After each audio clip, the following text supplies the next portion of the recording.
दोस्तों, ये मेरा पहला वीडियो है। तो आज हम अपने वीडियो में बात करेंगे टीयरसन के बारे में। तो ये क्या होता है? ये एक कानून बनाया गया था ब्रिटिश के समय में कि जब भी कोई दंगा फसाद कराएगा या वायलेंस करेगा अपने कंट्री में, किसी कंट्री को लेके कोई दंगा फसाद हो, तो उस पर ये राजद्रोह का मुकदमा चलता है, टीयरसन लगता है उसके ऊपर। तो पहले इसकी हिस्ट्री हम जान लेते क्या है।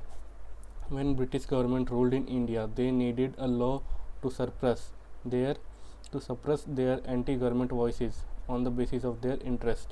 तो जब ब्रिटिश गवर्नमेंट थी और बहुत कुछ वैसे दिक्कतें आ रही थी भारतीय लोगों के ऊपर, तो उन्होंने जो वो उन्होंने अपने आवाज़ उठाने चालू किए। तो उसको दबाने के लिए ब्रिटिश गवर्नमेंट, उन आवाज़ों को दबाने के लिए उन्होंने ये टीयरसन लॉ लेके आए थे। इस लॉ में this law was first drafted in India by the law commission headed by Lord Macaulay in 1837। तो इनके द्वारा, लॉर्ड मैक्यूले के द्वारा 1837 में ये लॉ लाया गया था, टीयरसन का लॉ इंडिया में। Sir James Stephen issued sedition law in section 124A in 1870 in 6th cap of IPC। तो 124A 1870 में IPC की धारा के द्वारा ये लाया गया था। और in 19th and 20th century it was mostly used against Indian nationalist and freedom fighter. जितने भी हमारे फ्रीडम फाइटर्स थे या जो उनके खिलाफ आवाज़ उठाते थे कि अंग्रेज़ ने जो किया था, यहाँ से सामान ले जाके वहाँ जो भी कर रहे थे वो ठीक नहीं कर रहे थे, तो उनके खिलाफ जो भी आवाज़ उठाते थे ये उन पे टीयरसन का केस डाल देते थे। और चलता रहता था, जेल में बंद, ये वो सब कुछ होता रहता था उनके साथ, हमारे फ्रीडम फाइटर के साथ। तो this law is used by British government on बाल गंगाधर तिलक और महात्मा गांधी। तो ये बाल गंगाधर तिलक जी के ऊपर और महात्मा गांधी जी के ऊपर भी ये लॉ ये कानून चलाया गया था, टीयरसन का वो राजद्रोह का चलाया गया था, क्योंकि उन्होंने भी खूब आवाज़ उठाई थी इनके खिलाफ, ब्रिटिश गवर्नमेंट के खिलाफ। तो in 1897 this law used against Bal Gangadhar Tilak because of his speech which sparked violence in which 2 British officer were killed. तो ये जो लॉ बाल गंगाधर तिलक के ऊपर इसलिए चलाया गया था क्योंकि उन्होंने एक स्पीच दिया था जिससे लोगों के अंदर जुनून हुआ कि हमें आज़ाद होना है, ये वो। तो उसके लिए फिर वायलेंस हुआ था। इंडियन ने हमारे लोगों ने ब्रिटिश के ऊपर वो धावा बोला था, अटैक किया था, जिसमें 2 ब्रिटिश ऑफिसर्स मारे गए थे। तो ये तो उनसे कैसे ही सहा जाता ब्रिटिश गवर्नमेंट के द्वारा। तो उन्होंने बाल गंगाधर तिलक जी के ऊपर टीयरसन का वो लगा दिया लॉ कि उन्होंने देशद्रोह ये किया है, दंगा फसाद किया है, वो किया है, इसलिए लगा दिया। और Mahatma Gandhi ji was tried for sedition for writing 3 politically sensitive article in Young India in the year 1992 and was sentenced to 6 years of jail। तो महात्मा गांधी, जैसे सबको मालूम है, उन्होंने भी खूब प्रयास किए थे इनको बाहर भेजने के लिए। शुरुआत में दिक्कतें आई थी जब उनको 6 साल की जेल सुनाई गई थी। वो जल्दी बाहर आ गए थे, ऐसी कोई बात नहीं थी कि जेल में रहे, लेकिन उनके खिलाफ भी लगा गया क्योंकि उन्होंने वो लेटर लिख दिए थे 3, जिसमें ब्रिटिश गवर्नमेंट के खिलाफ लेटर लिखे थे। तो इसलिए उनके ऊपर भी ये राजद्रोह का मुकदमा चला दिया गया था। फिर Mahatma Gandhi said section 124A under which I have been accused is the prince of law and let down to curb freedom of citizen. उन्होंने कहा था ये लॉ सब लॉ का प्रिंस है और ये हमारी फ्रीडम छीन लेता है, ये जो भी हमारी फ्रीडम है उसको हटा देता है। और इन्होंने एक और स्टेटमेंट दिया था इसमें, जो ये है second statement of Mahatma Gandhi ji. If no one has any attachment with the system और any person then he should completely free to express his dissatisfaction till now he was not become to cause of violence. तो उन्होंने ये कहा था कि जब तक, जैसे हम कोई किसी देश में रह रहे हैं, अगर हमें कोई परेशानी है, दिक्कत है गवर्नमेंट के ख़िलाफ़, हमें आवाज़ उठानी चाहिए कि हम ठीक से नहीं चल रहे सब कुछ, तो गवर्नमेंट को ठीक करना चाहिए। उन्होंने, गांधी जी ने यही कहा था कि हमें डिससेटिस्फेक्शन है तो हम अपनी आवाज़ उठा रहे हैं, तब तक हम ये टीयरसन के उसमें नहीं आते हैं, ये वायलेंस नहीं हुआ। वायलेंस तब होता है जब दंगे फसाद कराए जाएँ, ये कराए जाएँ, तब उनके खिलाफ़ भड़काया जाए। ये तो हम उनसे कह रहे हैं कि आप ऐसा मत करो। It was criticised by many leader who were fighting for India's independence and told against democracy. तो ये जो उनका जो 2 स्टेटमेंट थे गांधी जी के, ये मतलब बहुत सारे लीडर थे अपने इंडिया के जिन्होंने अपना योगदान दिया आज़ादी में, उन्होंने इस बात को बहुत उठाया और बहुत सारे ब्रिटिश गवर्नमेंट को, मतलब ब्रिटिश गवर्नमेंट ऑफिसर को ये डेमोक्रेसी क्रिटिसाइज़ किया। अब हम देखते हैं वो present sedition law in present time क्या होता है। Sedition is a type of offense under section 124A of IPC। मतलब ये एक ऑफेंस होता है, ये एक जुर्म होता है सेक्शन ऑफ 124A IPC की तहत। तो इसमें क्या होता है, at present time under which hate contempt by visual incidents act that include violence against government, hostility, enmity and come under sedition law. These are come under, मतलब जितने भी वायलेंस होते हैं, गवर्नमेंट के खिलाफ वायलेंस कर दो, उनके खिलाफ बोलना नहीं, मतलब उनके गवर्नमेंट के खिलाफ अगर एक पार्टी दूसरे पार्टी के खिलाफ बोलती है तो वो ठीक है, लेकिन अगर वायलेंस करवाती है, दंगे फसाद करवाती है अपने जगह पे, जैसे मैं किसी के खिलाफ बोल रहा हूँ तो वो ठीक है, वहाँ तक कि हम उसको वो कर रहे हैं, बोल रहे हैं। और लेकिन जब मैं दंगे करवा देता हूँ तो उसमें कई जाने जाती हैं, कई बहुत सारे वो होते हैं, तो वो ठीक नहीं होता है, इसलिए वो टियर्सन के लॉ में आ जाता है। Sedition is non bailable offense which can carry 3 year और life imprisonment as well as fine also taken. मतलब अगर टियर्सन के केस में कोई पकड़ा जाता है तो उसे लाइफ प्रिजनमेंट भी हो सकती है और 3 साल की जेल, मतलब अगर ज़्यादा कुछ वैसे नहीं, 3 साल की जेल तो कम से कम होगी और फाइन भी लगता है इसमें।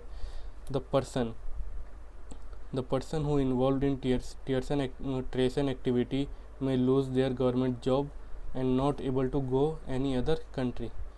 मतलब अगर जो भी टियर्सन के उसमें एक्टिविटी में पाया जाता है तो उसे, अगर कोई भी जॉब कर रहा हो तो अपने आप ही निकल जाएगा, आम बात है। गवर्नमेंट जॉब कर रहा है तो भी वो निकल जाएगा और किसी कंट्री वो जा भी नहीं सकता, मतलब जहाँ पे अब वहीं पे रहेगा, वहीं पे केस चलेगा। The requirement of this law is useful in dealing with anti national and terrorist elements. तो इस लॉ की रिक्वायरमेंट इसलिए थी क्योंकि हमारे देश में कई सारे आतंकवादी आ रहे थे, सब दंगे फसाद करा रहे थे। मतलब कई सारे आपने मूवीज़ में देखा भी होगा, तो कई सारे में मतलब बाहर के लोग आए, पाकिस्तान उधर से आए, उन्होंने दंगे फसाद कराए।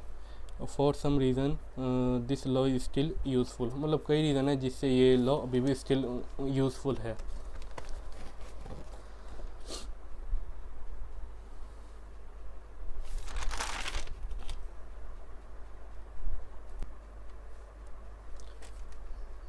तो दोस्तों अब हम देखते हैं first case of sedition in India.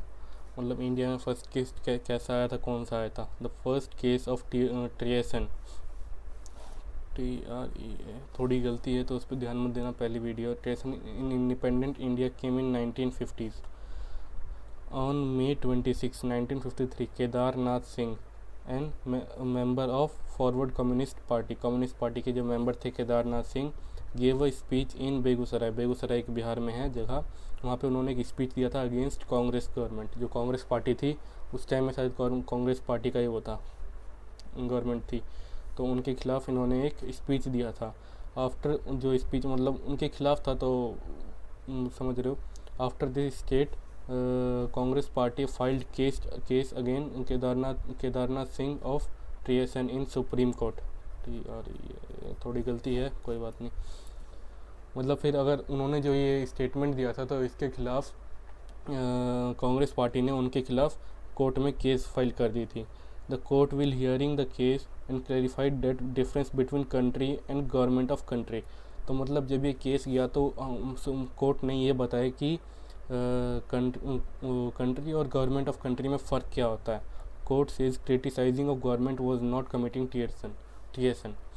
तो कोर्ट ने ये बताया कि अगर आप गवर्नमेंट को क्रिटिसाइज़ करो तो टियर्सन नहीं होता है, अगर आप कंट्री पे कुछ बोलो तो वो होता है टियर्सन। कुछ बोलो, दंगा फसाद करवा दो तो वो टियर्सन के उसमें आ जाता है, और गवर्नमेंट के खिलाफ बोलो तो वो नहीं होता है।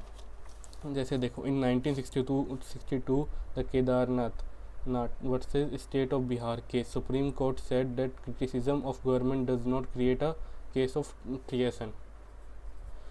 This law used only when there direct case of sedition inciting violence. ये केस तभी लगेगा जब वायलेंस हो रहा हो, दंगा फसाद हो रहा हो, भड़काया जा रहा हो, तभी, बाकी टाइम ये नहीं लगेगा। सम केसेस और भी हैं, वो हम देख लेते हैं। On the day of assassination of former PM Indira Gandhi उस दिन जब फॉर्मर पीएम इंदिरा गांधी जी को मतलब मार दिया गया था 31 अक्टूबर 1985 को, a man named Balwant Singh in Chandigarh with his partner shouted slogan of Khalistan जिंदाबाद। जब मारा गया तो चंडीगढ़ में बलवंत सिंह और उसके पार्टनर वहाँ पे नारा लगा रहे थे खालिस्तान जिंदाबाद, खालिस्तान जिंदाबाद। तो this case was tried for sedition, तो ये भी फाइल किया गया टियर्सन के लिए। तो इन 1995 case of Balwant Singh versus state of Punjab, the supreme court said that the slogan does not make case of टियर्सन। बात वही होगी ना, हमने दंगा थोड़ी फसाद करवाया है हमने, तो मतलब अब कोई भी बोलेगा, जब हम बोलेंगे मतलब जो भी कास्ट है, जो भी वो है, हम सब बोलते हैं अपना अपना, तो इस हिसाब से उन्होंने बोला। मैं ये नहीं कह रहा हूँ ऐसा बोलना चाहिए, लेकिन सब एक हैं, ये बात है, लेकिन उन्होंने तब बोला तो ये भी इसमें नहीं आता टियर्सन के केस में। In 1995 case of Balwant Singh versus state of Punjab, slogan does not make of sedition. हाँ, इन 1927 2007 एंड 2009 और 2010 these type of cases come to Supreme Court. मतलब इन सालों में भी इस टाइप के कई सारे केस सुप्रीम कोर्ट के पास है। In 2018 the law commission had said sedition can not be imposed on criticism of government. तो टियर्सन क्रिटिसिज्म ऑफ गवर्नमेंट पे इम्पोज नहीं होगा, वो केवल जब दंगा फसाद होगा, कोई करवा रहा हो तब होगा, गवर्नमेंट क्रिटिसाइज पे नहीं होगा। This is logical only when if there is intention to overthrow the government through violence and illegal means. ये तभी होगा जब किसी गवर्नमेंट को हम इलीगली वायलेंस करवा के हटवाना चाहते हों, या मतलब जो भी हो वायलेंस करवा रहे हों और हटवाना चाहते हैं, तब होगा ये। From the year 2014 and 16 112 cases were registered in the country, 51 cases were registered in 2017, 70 cases in 2018 of treason. In 90% of cases the police cannot even file the charge sheet। और जो 90% थे केस वो मतलब ऐसे ही थे, कोई मतलब नहीं उनका, उसमें पुलिस वो चार्ज शीट भी फाइल नहीं कर पाई थी। तो दोस्तों आज के लिए इतना ही।